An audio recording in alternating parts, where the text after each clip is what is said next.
Welcome to Vikas Sharma classes. कैसे हो दोस्तों? आप बढ़िया होंगे, मस्त होंगे। आप वीडियोस को देखते जा रहे हो और मुझे भी मोटिवेशन मिलता जा रहा है और मैं आपके लिए हर बार एक नया वीडियो लेके आ रहा हूँ और कुछ नया सिखाने का प्रयास कर रहा हूँ। हमारे लेक्चर बन रहे थे पार्टनरशिप को लेके और पार्टनरशिप आपको आराम से समझ तो आ रहा है ना? सबको समझ आ रहा होगा मेरे हिसाब से। आज हम बात करेंगे पार्टनरशिप को ही, आगे का जो टॉपिक रहेगा उसको लेके बात करते हैं। हमने अब तक क्या क्या पढ़ लिया एक बार फिर से बता देता हूँ मैं आपको कि हमने सबसे पहले पार्टनरशिप एक्ट बताया था 1932 और इसके सेक्शन 4 में इसकी डेफिनेशन थी। सेक्शन 4 के बाद मैंने फर्म का नाम बताया था। फिर फर्म का नेम के बाद फर्म क्या होती है, कलेक्टिव पार्टनर्स को हम फर्म बोलते थे, कुछ फीचर्स के बारे में बात की थी।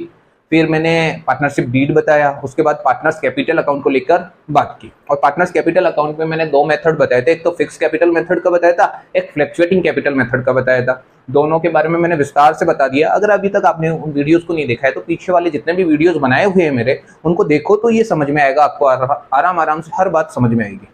आज हम बात करेंगे पीएनएल एप्रोप्रिएशन अकाउंट को लेके। पीएनएल एप्रोप्रिएशन अकाउंट क्या होता है और किस तरह से बनाया जाता है, इसके बारे में हम चर्चा करेंगे। ठीक है, PNL appropriation account. PNL appropriation account. अब जो बात कर रहा हूं उसके बारे में, वो एक एक बात इंपॉर्टेंट है और आपको ध्यान देने की बहुत ज्यादा जरूरत है। यहाँ पर आपने अब तक सोल प्रोप्राइटरशिप पढ़ा हुआ है, एकल व्यापार के बारे में आप बहुत ही विस्तार पूर्वक से अकाउंटिंग सीखी है 11th क्लास में। 11th क्लास में आपने बताया था ट्रेडिंग अकाउंट बनाना सीखा था, पीएनएल अकाउंट बनाना सीखा था और इसके साथ साथ आप बैलेंस शीट बनाना आराम से सीख गए थे। उसमें क्या होता था, जब आप पीएनएल अकाउंट बनाते थे तो पीएनएल अकाउंट में निकालते थे या तो नेट प्रॉफिट या निकलता था नेट लॉस। अब बता रहा हूं मैं, उस बात को ध्यान से सुनना। ये आपका एक पीएनएल अकाउंट बनता था और इस पीएनएल अकाउंट में यहाँ पे आता था ग्रोस प्रॉफिट और इधर आता था ग्रोस लॉस। यहाँ लिखते हो बाई ग्रोस प्रॉफिट, इधर लिखते हो टू ग्रोस लॉस। और जैसे जैसे इन दोनों में से एक ही तो अमाउंट रहेगा, या तो ग्रोस प्रॉफिट रहेगा या ग्रोस लॉस होगा। और यहाँ पर आता था आपका नेट प्रॉफिट। क्या आता था यहाँ पर? Net profit. ये क्या होता था, सिंगल ओनर का होता था, तो आप क्या कर देते थे, डायरेक्ट बैलेंस शीट में ले जाके ऐड कर देते थे, क्योंकि सिंगल ओनर को कुछ जरूरत नहीं होती है अपने प्रॉफिट को बांटने की, तो अपना पूरा का पूरा प्रॉफिट ले जाके कहां पर ऐड कर देता था, ये कैपिटल में ऐड कर देता था। लेकिन अब बात करें हम पीएनएल एप्रोप्रिएशन अकाउंट की। पीएनएल एप्रोप्रिएशन अकाउंट अधिकतर या तो कंपनी में बनता है या फिर बनता है पार्टनरशिप के अंदर। क्यों बनाया जाता है, ध्यान से समझना इस बात को भी। आपका जो नेट प्रॉफिट है, इस नेट प्रॉफिट में क्या अकेले ओनर का हिस्सा रहेगा, क्या एक ही पार्टनर का हिस्सा रहेगा क्या? नहीं नहीं, इसमें एक से अधिक पार्टनर, जितने भी पार्टनर होंगे उन सबका हिस्सा रहेगा और उनकी सबकी कैपिटल भी अलग अलग है, तो उन कैपिटल में भी हमें ऐड करना है। और इसके लिए मैंने कैपिटल अकाउंट भी बनाया था और उसमें ले जाके मैंने पीएनएल एप्रोप्रिएशन से प्रॉफिट को उधर क्या किया था, डिस्ट्रीब्यूट किया था सभी पार्टनर को। किया या नहीं किया? और प्रॉफिट शेयरिंग रेशियो में डिस्ट्रीब्यूट किया था। अब यहां पर बात आपको समझने की यह है कि ये नेट प्रॉफिट आया ना, इस नेट प्रॉफिट को पार्टनर्स को डिस्ट्रीब्यूट किया जाएगा। वो किसमें किया जाएगा? पीएनएल एप्रोप्रिएशन अकाउंट में। क्यों किया जाएगा? क्योंकि आप पार्टनरशिप डीड बना रखे हो और पार्टनरशिप डीड में कोई साझेदार डिमांड कर रहा है इंटरेस्ट ऑन कैपिटल को लेकर, कोई साझेदार बोल रहा है कि मुझे सैलरी दो, कोई साझेदार ज्यादा वर्क कर रहा है तो वो कमीशन लेने का हकदार बन रहा है कि मुझे क्या चाहिए, कमीशन चाहिए, एक्स्ट्रा वेजेज चाहिए, कोई ना कोई अमाउंट साझेदार। जितनी भी शर्तें लिख रखे हुए हैं, जितनी भी शर्तों का उल्लेख कर रखे, अपनी टर्म्स और कंडीशन को लिखा है, उन्होंने पार्टनरशिप डीड में लिखा है और उस पार्टनरशिप डीड के अकॉर्डिंग आप उनको कुछ ना कुछ पे करोगे। वो पे कहां पर होगा? पीएनएल एप्रोप्रिएशन के थ्रू होगा। क्यों होगा समझना। अगर मैं डायरेक्ट प्रॉफिट को बांट दूं साझेदारों में प्रॉफिट शेयरिंग रेशियो में, तो पार्टनरशिप डीड के अकॉर्डिंग उसे सही नहीं माना जाएगा ना।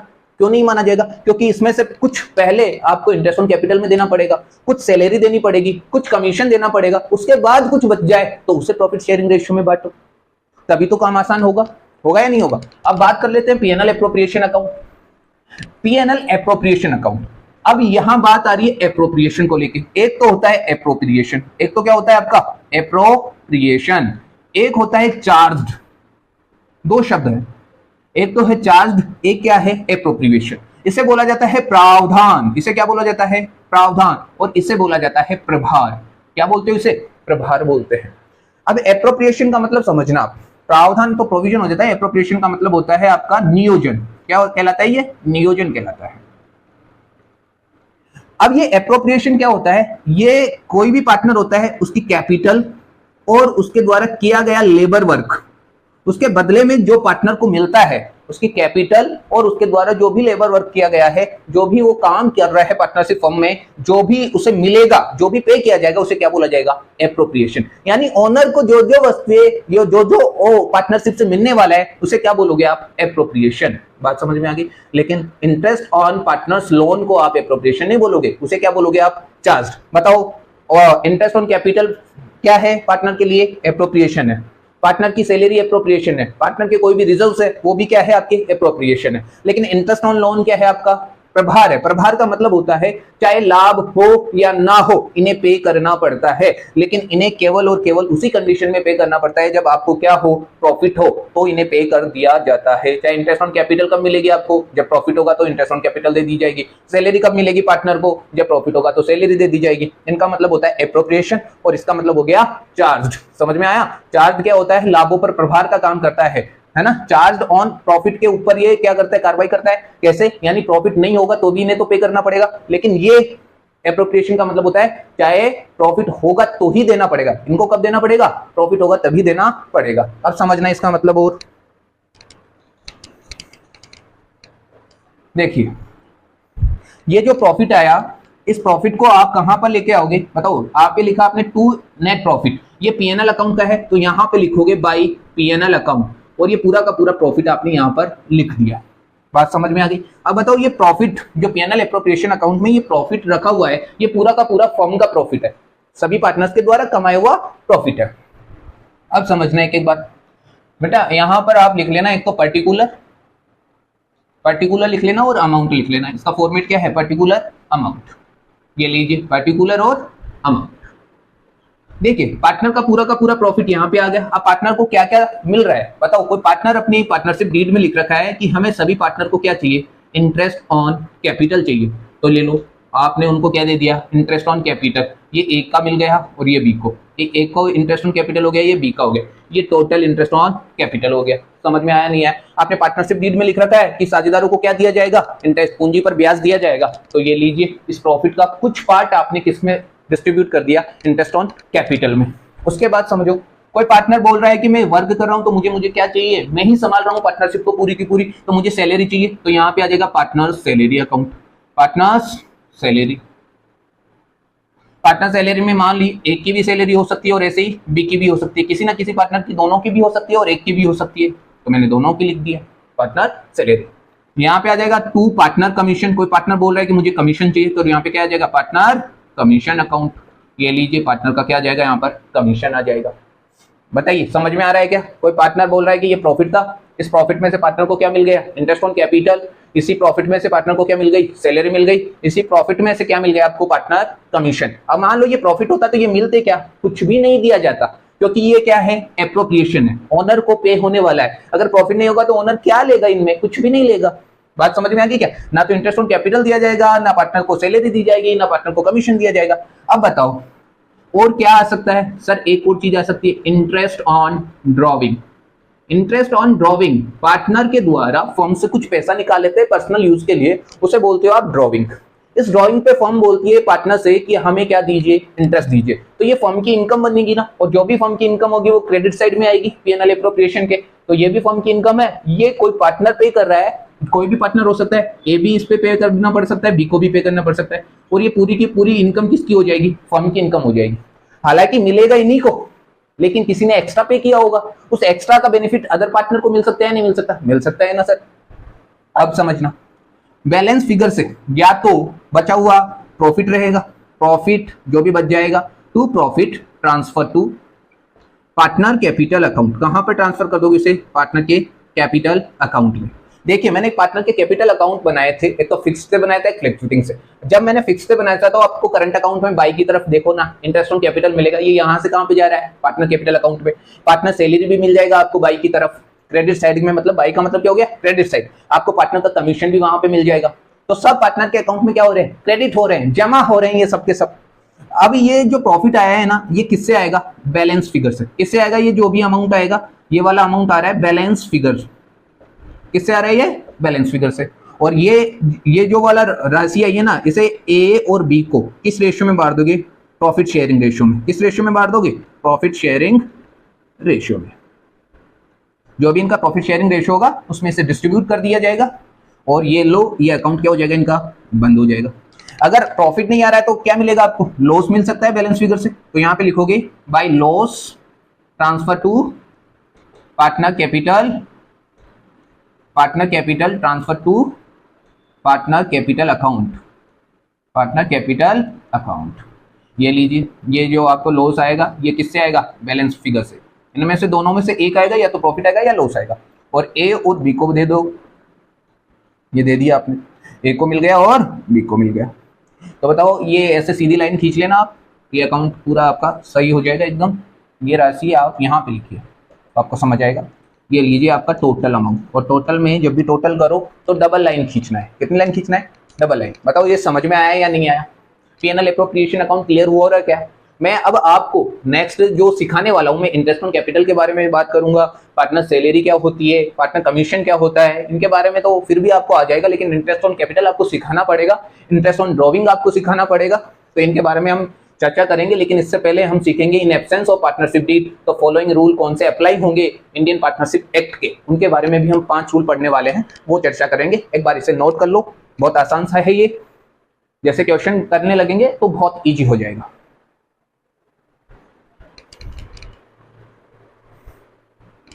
नोट कर लिया सबने, ऐसे एक स्ट्रेट लाइन खींच लेना, ऐसे एक स्ट्रेट लाइन खींच लोगे ना तो आपको पता रहेगा ये पार्टनर कैपिटल अकाउंट है। ये अमाउंट का कॉलम हो गया आपका, किसका हो गया, अमाउंट का कॉलम। इस तरह से बनाना है इसको। ये बैलेंस फिगर मैंने लिख दिया यहां पर, आपको नहीं लिखना है, okay.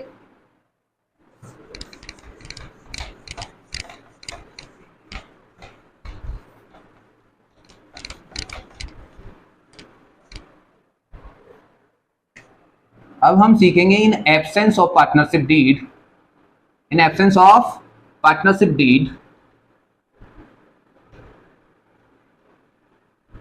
following rules will be applied, following rules will be applied। कुछ रूल्स अप्लाई होंगे। मान लीजिए आपने पार्टनरशिप डीड नहीं बनाया, पार्टनरशिप डीड नहीं बनाया तो सर हम कैसे काम करेंगे, तो आपके ऊपर लागू हो जाएगा इंडियन पार्टनरशिप एक्ट के प्रोविजन 1932 वाले। वो प्रोविजन क्या बोलते हैं ध्यान से समझना एक एक बात। जो पार्टनर्स का रेशियो होगा, पहली बात पार्टनर्स का रेशियो क्या हो जाएगा, इक्वल। पार्टनर्स का रेशियो कैसे रहेगा, इक्वल। इक्वल का मतलब 1:1:2 पार्टनर है तो 1:1 हो जाएगा, या समान हो जाएगा, बराबर हो जाएगा। जब आप साझेदारी संलेख का अभाव है तो साझेदारों का रेशियो कैसा माना जाएगा, इक्वल। ये बहुत ही इंपॉर्टेंट है, बहुत ज्यादा इंपॉर्टेंट है, वेरी वेरी इंपॉर्टेंट, और इन्हें आपको करना ही है, इन्हें तो आपको पढ़ना ही है। विशेष तौर से इनके ऊपर हर बार क्वेश्चन आता है, और ये अगर आ गया तो आपको पूरा चैप्टर आ जाएगा। पार्टनर्स का रेशियो कैसा हो जाएगा, अगर पार्टनरशिप डीड नहीं है तो कौन सा रूल लग जाएगा, ये 5 रूल लगेंगे। सबसे पहला रूल, पार्टनर का रेशियो कैसा हो जाएगा, इक्वल। किसी भी पार्टनर को इंटरेस्ट ऑन कैपिटल नहीं मिलेगा, किसी भी पार्टनर को इंटरेस्ट ऑन कैपिटल नहीं दिया जाएगा। कोई पार्टनर बोल रहा है कि मुझे इंटरेस्ट ऑन कैपिटल चाहिए, नहीं नहीं, अगर आपको इंटरेस्ट ऑन कैपिटल चाहिए था तो आपको पार्टनरशिप डीड बनाना था और उसमें लिखते कि हमें क्या चाहिए, इंटरेस्ट ऑन कैपिटल। अगर आपने पार्टनरशिप डीड ही नहीं बनाया तो इंटरेस्ट ऑन कैपिटल आपको नहीं मिलेगा, भले किसी पार्टनर की कैपिटल 50 लाख की लगी हुई हो पार्टनरशिप में और किसी की 10 लाख की लगी हुई हो, लेकिन उस पर अब इंटरेस्ट नहीं मिलेगा। बात समझ में आ गई। थर्ड बात देखिए, third point, interest on drawing नहीं लेगी फर्म। बताओ, इंटरेस्ट ऑन ड्रॉइंग तो फर्म की इनकम होगी ना, तो फर्म को इंटरेस्ट ऑन ड्रॉइंग देने की जरूरत नहीं होगी। बात समझ में आ गई क्या, हाँ सर आराम से समझ में आ गई। अगर आपको इंटरेस्ट ऑन ड्रॉइंग के बारे में पार्टनरशिप डीड में अगर आप बनाया नहीं है तो वो इंटरेस्ट ऑन ड्रॉइंग आपको देने की जरूरत नहीं है फर्म को। बात समझ में आई या नहीं आई, आ रही है सर। मैं ऐसे बोल रहा हूं, इंटरेस्ट ऑन ड्रॉइंग का मतलब क्या होता है, पर्सनल यूज के लिए आप पैसे निकाल लेते हो फर्म से और बदले में फर्म आपसे इंटरेस्ट लेती है, उसके बारे में आपने कुछ लिखा ही नहीं है। अगर आप कुछ लिखना था तो पार्टनरशिप डीड बनाते और उसके अकॉर्डिंग काम करते, वो काम किया ही नहीं, तो आपको बताओ इंटरेस्ट ऑन ड्रॉइंग देने की जरूरत पड़ेगी क्या, नहीं देने की जरूरत है, आपको ये पेमेंट करने की जरूरत नहीं है। फोर्थ, वेरी वेरी इंपॉर्टेंट, इससे अधिकतर क्वेश्चन पूछे जाते हैं। किसी पार्टनर ने क्या दे रखा है, पार्टनर ने फर्म को लोन दे रखा है, पार्टनर ने क्या दे रखा है, फर्म को लोन दे रखा है। तो इस लोन पर जो इंटरेस्ट की रेट होगी, समझना, इंटरेस्ट की रेट कितनी होगी, 6% पर एनम, ये मैक्सिमम रेट है, 6% पर एनम मिलेगा। किसी पार्टनर ने फर्म को लोन दे रखा है तो उस लोन पर आपको इंटरेस्ट कितना मिलेगा, उस पार्टनर को 6% पर एनम मैक्सिमम, या इससे कम मिलेगा। समझ में आया? यानी ज्यादा से ज्यादा कितना ले सकता है वो, 6% पर एनम। ये लो फिफ्थ पॉइंट हो गया। अब फिफ्थ देखिए, कोई पार्टनर बोल रहा है मुझे सैलरी चाहिए, कोई पार्टनर बोल रहा है मुझे कमीशन चाहिए, कोई पार्टनर बोल रहा है मुझे कोई भी रिम्यूनरेशन हो जाए वो चाहिए। तो कोई रिम्यूनरेशन, कोई कमीशन, कुछ भी पे करने की जरूरत नहीं है।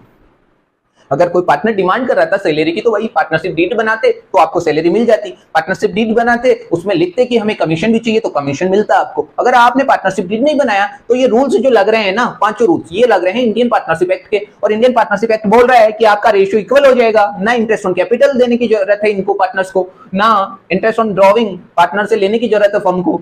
इसके अतिरिक्त बात करें, हम पार्टनर ने फर्म को लोन दे रखा है तो इंटरेस्ट की रेट कितनी हो जाएगी, 6% पर एनम हो जाएगी। किसी पार्टनर को ना तो सैलरी देने की जरूरत है, ना कमीशन देने की जरूरत है, ना ही कोई अदर रिम्यूनरेशन देने की जरूरत होगी। एक नोट और लिख लेना आप, नोट, ये नोट वेरी की पावर इंफिनिटिव कर लेना। समझना इस नोट में, इस नोट में समझना, अगर आपने पार्टनरशिप डीड बना रखा है, क्या बना रखा है आपने, पार्टनरशिप डीड। हाँ सर हमने पार्टनरशिप डीड बना रखा है। उस पार्टनरशिप डीड में आपने इंटरेस्ट ऑन कैपिटल के बारे में लिख रखा है कि हमें क्या चाहिए, इंटरेस्ट ऑन कैपिटल चाहिए। ठीक है, आपको इंटरेस्ट ऑन कैपिटल मिल जाएगा, लेकिन आपके पास इंटरेस्ट का अमाउंट पे करने के लिए सफिशिएंट फंड नहीं है। कैसा फंड नहीं है, सफिशिएंट फंड नहीं है। ये फंड अवेलेबल ही नहीं है कि आपके पास सफिशिएंट प्रॉफिट हो और आप इंटरेस्ट ऑन कैपिटल दे पाओ। तो इस कंडीशन में आपको जो इंटरेस्ट पे करना पड़ेगा, इंटरेस्ट पे नहीं करना पड़ेगा, जो भी प्रॉफिट होगा उसको डिस्ट्रीब्यूट कर दीजिए कैपिटल के रेशियो में। किस रेशियो में डिस्ट्रीब्यूट करना है उस प्रॉफिट को, कैपिटल के रेशियो में। समझ में आई क्या बात? देखिए, आपने पार्टनरशिप डीड में किसके बारे में लिख रखा है, इंटरेस्ट ऑन कैपिटल के बारे में। और इंटरेस्ट ऑन कैपिटल को पे करने के लिए आपके पास सफिशिएंट फंड मतलब प्रॉफिट समझ लेना है नहीं, और प्रॉफिट कम है। तो प्रॉफिट कम है तो जितना भी प्रॉफिट है उसको किस रेशियो में डिस्ट्रीब्यूट कर दोगे, कैपिटल के रेशियो में डिस्ट्रीब्यूट कर दोगे। ये नोट भी आपको याद होना चाहिए। हाँ, अगर आपको लॉस हो रहा है, अगर आपको लॉस हो रहा है तो उसमें ना तो कमीशन मिलेगा, ना रिम्यूनरेशन मिलेगा, ना पार्टनर को सैलरी दी जाएगी, ना पार्टनर से इंटरेस्ट ऑन कैपिटल दिया जाएगा। पार्टनर को कुछ भी नहीं देने की जरूरत है। अभी बताया था मैंने कि अगर आपको लॉस हो जाता है तो एप्रोप्रिएशन में आता है, तो एप्रोप्रिएशन में लॉस की कंडीशन में ना तो सैलरी दी जाएगी, ना इंटरेस्ट ऑन कैपिटल दिया जाएगा, ना कोई कमीशन दिया जाएगा। बात समझ में आ गई क्या? तो आज के जितने भी पॉइंट्स बताए हैं बहुत बहुत इंपॉर्टेंट बताए हैं। ये अधिकतर एग्जाम में पूछे जाने वाले पॉइंट है, तो इन्हें विशेष तौर पर याद रखना है आपको।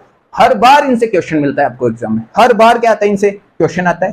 तो इन्हें अगले वीडियो में इनके बारे में और विस्तार से चर्चा करेंगे, और अगले वीडियो में हम सीखेंगे इंटरेस्ट ऑन कैपिटल को लेके, इंटरेस्ट ऑन ड्रॉविंग को लेके। तो आज के लिए इतना बहुत है। आप क्लासेस को कंटिन्यू देख रहे हो, ये इससे बढ़िया क्या काम होगा। और इसे शेयर भी कीजिए अपने सहपाठियों को, ताकि उन्हें भी मौका मिले कुछ तो सीखने का, और मुझे मोटिवेशन मिले कुछ सिखाने का। तो बहुत बहुत शुक्रिया, धन्यवाद।